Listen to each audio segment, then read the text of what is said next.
welcome. I'm Nira Berry, happiness coach and your host of Happy and Healthy, where we explore and discover all the many ways of keeping you feeling happy and healthy. And make sure you stay to the end to watch my Good to Know segment, where I share with you something that's really good to know. So today we're going to be talking about pets and animals and all these wonderful creatures that really can enhance our lives, and how you can get them, like you can adopt them. And so please welcome my guest today, Brittany Gabourel. Hi, how are you? Nice to meet you, Brittany. Brittany is the adoptions manager at Montgomery County Animal Services and Adoption Center. Yes. So you're the gal to speak with about if anybody wants to adopt an animal. You're the go-to gal, right? I'm the one. And let me also introduce who you have with you. You have Onyx. Yeah, Onyx the cat. So she's one of the animals that was adopted from the shelter. That's wonderful. So, Brittany, what inspired you to work in this field? Well, I've always had a passion for animals. Since I was little, I always said I want to be a veterinarian. And so I did go to school, and I got 2 degrees. I got my master's degree in animal science. And then it kind of fell into my lap, sheltering. And I started out at one shelter. I was there for a couple of years as a supervisor. Then I went on to the shelter when it opened, the new shelter, Montgomery County Animal Services and Adoption Center. And I've stuck with it. I love it. That's great. So, how many, on the average, how many animals are waiting to be adopted? At any given time, we can have 300 plus animals in the shelter that we are caring for that come to us for all different walks. Wow, and this is also it's through Montgomery County. It's funded, but it's an open shelter. Is that what you call it? It's an open admission shelter. Oh, open admissions. Yes. So what does that mean? So that means we take in any and everything. So you can down to your hamsters and rats up to your livestock, your sheep, your goats, your horses. We take any and everything. And wow. we don't say no. And birds, and, small animals, cats, dogs. A lot of people don't realize that we have a lot more than just cats and dogs. We get it all. It's amazing. I never expected that for you to say that livestock, that's something you can adopt through the shelter. Yes. That's amazing because I guess people have to give them up for a variety of reasons. Yes, and currently we even have 2 potbelly pigs. Wow. that we're trying to find homes for. So we do have, and they came from a home. Wow. So can anybody just come and take a look and see what you have? Absolutely. We're open 6 days out of the week, and we encourage everyone to come in, look around, and some people just want to visit, just want to see. Some people donate. They just come in just to give us goods that we like to give to the animals. So we encourage tours as well, so you can schedule those with our outreach coordinator and just walk around and see what the facility is like and see what we have to offer. Yeah, and so if somebody comes in and wants to just take a look, what's the process? That if people first come take a look and then they go through the adoptions process. They can, if they come in and they see an animal that they're interested in, they can adopt same day. As far as starting the process. Same day. Same day. I think we should highlight that. We do try to encourage same day adoption. So if everything checks out that what we need, absolutely, let's get them home. Yeah, let's get them home. I think that's fabulous because sometimes people really want to do it, but then if they have to come back another day, things get in the way. And we do have a questionnaire that we ask you to fill out, and if you do not see anything that you are interested in adopting that day, we'll keep your questionnaire on file, so you don't have to redo it, and you can just come back another day. Always check our website. Just to see what we have. Some people just come in on a regular basis just to walk through, so absolutely. Wow. So walk us through the process. Like, let's say somebody wanted to, they came in to adopt with that notion. Like, what would be the process? So there was the questionnaire that I mentioned. We'll fill that out first, and then you would let us know which animals that you were interested in looking at. We have an adoptions counselor who will go over your questionnaire with you. And then after that, you will actually take the animals out, and so that you can actually meet with the animal and not just be in the animal, seeing an animal's cage. So you'll take them out, you can interact with them. If all goes well, the family meets the pet and everyone's excited, then we set it up for the animal to go home. Oh, And if they do have a dog, a resident dog, and you want to adopt another dog, we encourage you to bring your dog to the shelter to meet with the shelter animal prior to make sure that they get along. And so we set that up with our behaviorists, because we have staff behaviorists. We'll set that up, and then we go from there. If all goes well, the pet's yours. Oh, so give me an example of like a typical, what do you call them, adoptee, or somebody that comes in and adopts? We get everyone. I mean, they come, you get the kids. It is so nice to see. The kids are so excited a lot of times, and if they just want their new dog or their new cat. We get people who, of all ages, the families. You get single people. It just any and everybody.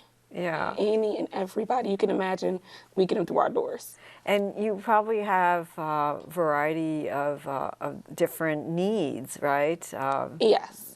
So we have animals that range from kittens, puppies, always to senior pets. Mm-hmm. And we also have small animals and birds and reptiles. But what we do is when you're speaking with the counselor, that is when we try to match the pet with you as far as your lifestyle goes. A more active lifestyle. You want one more active dog or active cat. A more quiet household. You might want to do a senior pet. So we just kind of ask questions and try to figure out what your lifestyle is like, because ultimately we want to make the best fit for the both of you, for the pet and for the owner. Yeah. Do you have like a typical experience that you can talk about? Actually last week, I got in a couple, and they had a rambunctious dog, and they wanted a cat, and they were like, "Well, let's get a kitten." And I was like, "Well, I don't know if your kitten can stand up to this dog." It was a smaller dog, and I said, "Let's try this, a juvenile cat that also is spunky, like your dog." Yeah. And the cat that they chose, which was the one I suggested, they hadn't even thought about. Oh. And so, looking back, they said, this is actually a really good fit. They interacted with him, they played with him, and they were like, oh yeah. They had walked past him in our adoption room and didn't know that was his personality. But as staff, we get to learn these animals, and that also helps us make a good fit for them. Yeah. And it also, like, at different stages of life, and different stages of family, there might be more dogs that are appropriate for different stages. Right. Some dogs are not as tolerant of small children, babies. Some dogs are sensitive to noises of like the crying of the baby. Oh. And even babies smell different. We put, they just smell, different. And some dogs are okay with it, some dogs aren't. And if dogs come to us with previous owners, we do look at their history to see if they've lived with children before, or if they've lived with women or babies or other pets in the household before, because that gives us a little bit of a head start and start to try to figure out everything on our own, because our behaviorists they go and eval them for their behavior, but we don't get everything because it's a snapshot. It's a snapshot in time. But if you get the history over years, that gives us a bigger picture to make a better adoption and a better fit. Oh, I'm really impressed, because it's really like you're almost like a matchmaker. Kind of, sort of, yeah. It's almost like you're matchmaking. You're not just like, oh yeah, we have his dog. Like, let's just connect him with anybody. Right. Like, you want to make sure that it's going to work. Right. Because otherwise, people can bring the dog back. And right? that's what we don't want. We want to make it a forever home, as some people say, forever home. Oh, forever. Oh, I get it. So we do want to make it a long-lasting relationship. We love the animals that we have in our care, but we also love them more in their homes. And what we love even more than that is to see the updates. Those they just warm our hearts, honestly. So that's the best thing. Yeah, and so So, you know, getting back to the different types of people, like, you know, if somebody's elderly, they have different needs, right? Correct. So they may want a more mellow dog, or Right. is that Right, you want a more mellow is that dog. generalization? And absolutely, it's correct, because you don't want a dog that is hyper, that is energetic, that is going to pull. Yeah. You know, you want someone that has better leash behavior and leash manners, and you know that it's not going to knock them over, and someone that they can keep up with, and vice versa. Yeah, and I love the fact that even you know, that dogs or cats, you know, when you adopt them, it's not just for young families. That you can No. adopt them at any age. At any age. Yeah. At any age. Because even seniors can really benefit from having a pet. Absolutely. Because, like as you said, it's really nice to have the, you know, mellow dog, but it's also really nice to have a dog that may need to be walked. So encourages that senior to go for a walk every day. Yeah, go for a walk. And a lot of it's companionship.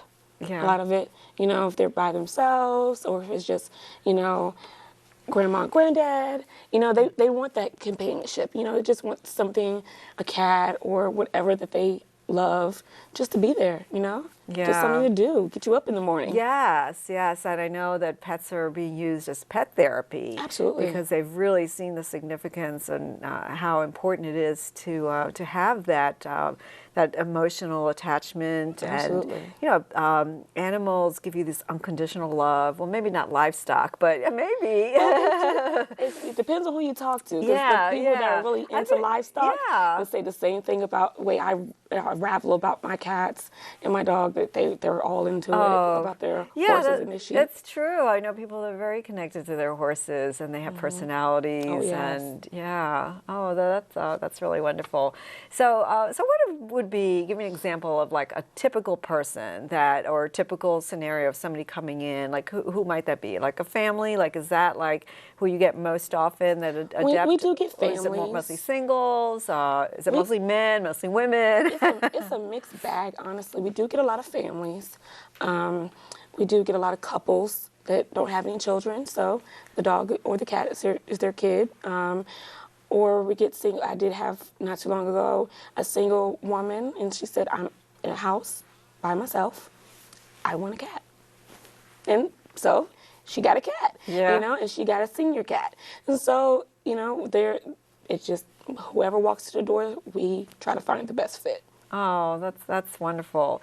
So we're going to talk more about all the wonderful animals, and we thank Onyx for being here and being such a sweet cat, and being so patient with us. So we're going to take a short break. I'm Nira Berry, your host of Happy and Healthy, and stay tuned. We'll be right back. I love taking care of my mom. It wasn't easy at first. She learned how to better communicate her needs. And you learned how to not ignore yours. I discovered how to make healthier meals. And I discovered how much I enjoyed them. Becoming a caregiver is a learning experience for everyone. Find articles, tips, and tools from experts and others who have been in your place. The Caregiving Resource Center at aarp.org/caregiving. Hi, welcome back. I'm Nira Berry, your host of Happy and Healthy. And we're learning all about pets and adoptions, and let's hear some more stories. You know, we're here with Brittany, and Brittany has a lot of experience working with adopting pets. So maybe you can share some of your more interesting stories. One story that comes to mind is a story about adopting Elmo. Elmo came to us because he was seized with 66 other dogs. Oh, wow. From one home. And Locally? Locally in Montgomery County. Wow. And so he was there throughout the time of the court case. Then he became county property. And then he ultimately was adopted. Months later, he came to us as a stray. And everyone knew who Elmo was because he's very, very distinct looking dog. What kind of dog? And he's about an American Bulldog type dog. And he's rather large. Yeah. And so everyone knew exactly who he was when he came walking through the front door. And about how old is Elmo? Elmo was probably 7, 8 in that range, maybe 9. Okay. That's an estimate. And so one of my colleagues saw Elmo come back, and he was absolutely just not thrilled the fact that this dog But came he back. came back to the He shelter? came as a stray, so Oh. he was wandering the streets, and someone picked him up and Wow. brought him to the shelter. And my colleague said, absolutely not. This will never happen to this dog again, and he adopted him, and he is a part of his family. Oh, So it how was sweet. it was sad that he came back because he shouldn't have been out in the street, Yeah. but he ended up in the best hands. Oh, well, I guess maybe that was meant to be. That's It was, why. we all say that it was meant to be for Yeah, because Elmo. he was found, you know. And any other any success stories? Or, We have so many. Let me see. Let me think. yeah. We've had some people that do our Facebook page, Yeah. and we've had success stories with that. We have some stories where we were able to reunite pets, not necessarily adopt them, but reunite them Yeah. through our organization. One lady had been in Maryland, lived in this area for a long time, and she subsequently had to move Yeah. to Texas, and somehow her dog got out as a stray. Somebody kept the dog, got loose from them. We called her in Texas. She flew back from Texas to be reunited with her dog a couple weeks later. Wow. So we do a lot from adoptions and from admissions, and we work as a team. It's definitely a team effort. Yeah, and I'm sure with all the disasters that are going on, that you get a lot of dogs from that, from the Florida, from the hurricanes. We did bring up some Texas. dogs Yeah. this year, well, in 2018, so last year from Florida to help make room for the dogs that were displaced, Yeah. so that the families would be able to go to the shelter and try to locate their animal. So the ones that were developed for adoption, we had a transport service bring them up to us, and I believe it was about 9 or 10 dogs, and we were actually successfully able to get out majority of them. Some are still with us, Yeah. but they're still available for adoption, and they're still there, and they're awesome. They're awesome dogs. So when you say the animals are still there with you, how long do they stay with you? We have no time limit. Oh. We don't have a time limit. Nice. We try to make every effort we possibly can to rehome these animals. We try to get them out into fosters if they have to be there for a long term. But we try to make every effort through our rescue partners, reaching out to other shelters, Yeah. and they'll come pull animals from us because sometimes they don't have as many dogs in their shelter to try to make more room for the animals for us. So we make every effort. We don't put any time frame though. Oh, that's really nice to hear. And when you said about reconnecting with possible, displaced pets, I imagine that microchipping would be something that would be very helpful, right? Yes. In connecting. Absolutely, and that's a lot of times how we make these connections Yeah. is through microchipping. All of our animals are microchipped upon intake. Yeah. So before they leave the building, they're microchipped. Even if an owner does come and reclaim their pet, the pet is microchipped before Yeah. it leaves the shelter. Absolutely. That's good to know, and it's good to know that they're able to find them. But sometimes they may never find them, and sometimes and they may be great pets that have already been trained. And, Yes, we get a lot of that too. yeah, and I bet you that some people have to give up their dogs or pets for a variety of reasons. A lot of people do have to give up their pets. We do have our admissions, and they are done by appointment. So it just kind of helps us be able to have space and to be able to know what's going on, so we're not surprised. We can prepare for the animals that are coming in. But yes, they do get surrendered to us for a variety of reasons. Yeah. From the ones that just don't want the pet anymore or the responsibility to the ones that fall on hard times. Yeah. And we do have some owners pass away, and so it's just some really sad stories that we get. But we really try to make a happy ending for these guys because they deserve it. They deserve it. They deserve it. And they're more than likely they're already great pets, but for Through no fault of their own. right, out of their control, no fault of their own, exactly. That They end up with us. Yeah. And we try to do our very best Yeah. to rehome Well, it them. sounds like you do. Like I'm just very touched about all this, and that that you really look to give them a forever home. I think Absolutely. that's so wonderful. So. Is there anything that people should know in advance, about adopting an animal? Well, one thing I would suggest is do your research on whatever species of pet that you want. So if it's a bird, do your research on birds. Yeah. If it's a cat, do your research on cats. And what it takes to actually have one. Right. And the responsibility, because it's not just something that lasts for, a few minutes. It's a lifetime, and it's a lifetime commitment. And you have to be prepared to make that. Of course, things happen in life that we don't foresee, but, not because you get tired of cleaning the litter box is not a reason to give up your cat.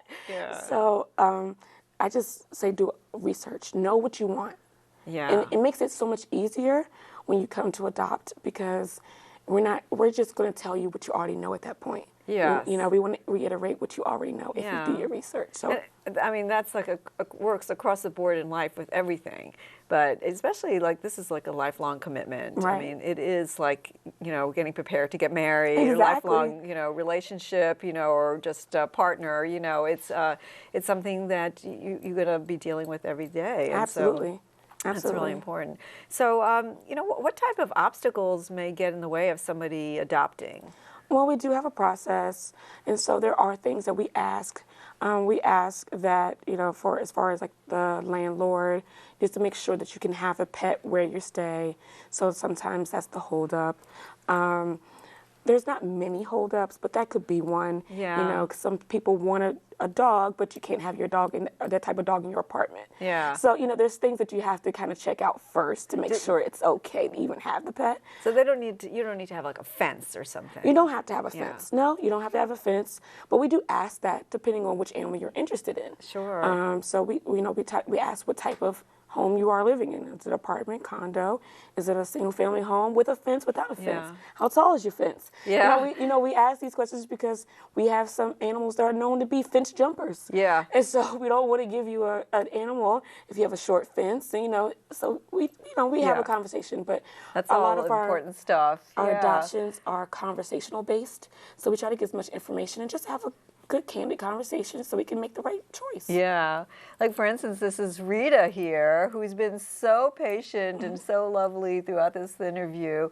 And there's so many pets, just like Rita, that are waiting to be adopted. And lovely, sweet, sweet, sweet dogs and cats and other animals. And so people wanted to find out more about how, or maybe they want to just jump right in and adopt. Like, how do they do that? Like, can you give us a website? www.montgomerycountymd.gov/ASD. Animal Services Division is what it stands for. You can see all of our adoptable pets, everything, dogs, cats, birds, everything.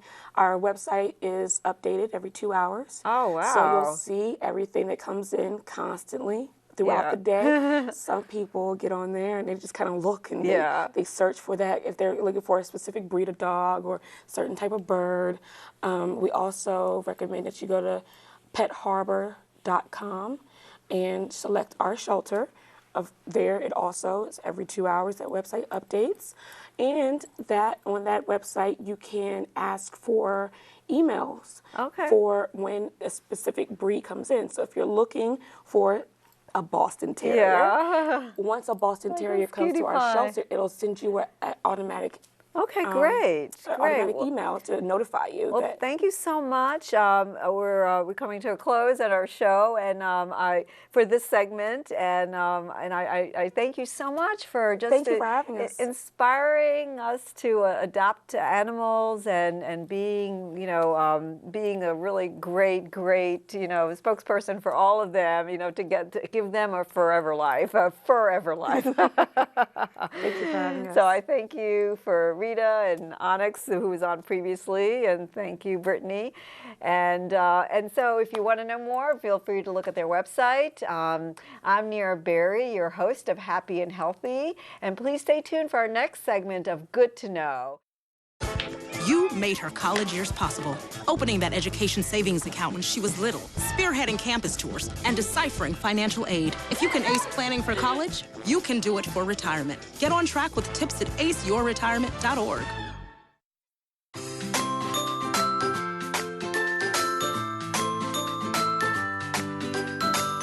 Hi, I'm Nira Berry, happiness coach and your host of Happy and Healthy. And now I'm going to share with you what's good to know. And what's good to know, it's really about busyness.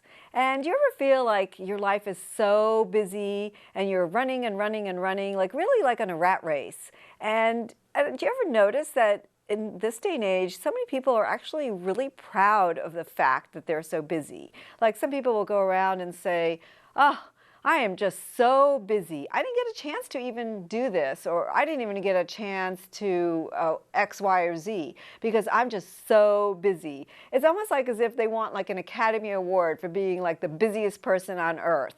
It's something like a medal like that they want to wear like on their chest and say, I'm busy. And really, being so busy doesn't mean that you get so much accomplished. Really? I mean, does it? Because really, if you take the time to really prioritize your life, you will actually get more done. And really, as a life coach, I see that happening where people get addicted to being busy. They plan one thing after another, and they just keep doing more and more and more. And that doesn't mean that they actually get a lot done. And so don't let it rule your life. You know, I really say that you should really take a moment to have a break. Maybe have one day where you really just take a break from everything, and have a day where you prep for the next day. Like maybe make it a catch-up day, and every morning prep for the next day. And really, and one of the most important things is just to say no. You know, you can revisit your priorities and see what is it that I really want to be? What is it that I really want to do? And when you realize that you're doing so much that doesn't actually help your life goals or really get you to where you want to be in life, then you can start taking a step back from all those excess things that don't really matter in your life, but just really keep you busy. So if you need help with unbusyness, or if you want more information, you can always find me at happyandhealthy@mmctv.org. I'm always happy to connect with you and love to hear your ideas for any more shows. You can reach me, Nira Berry, the host of Happy and Healthy, and I look forward to talking with you soon. Have a great day.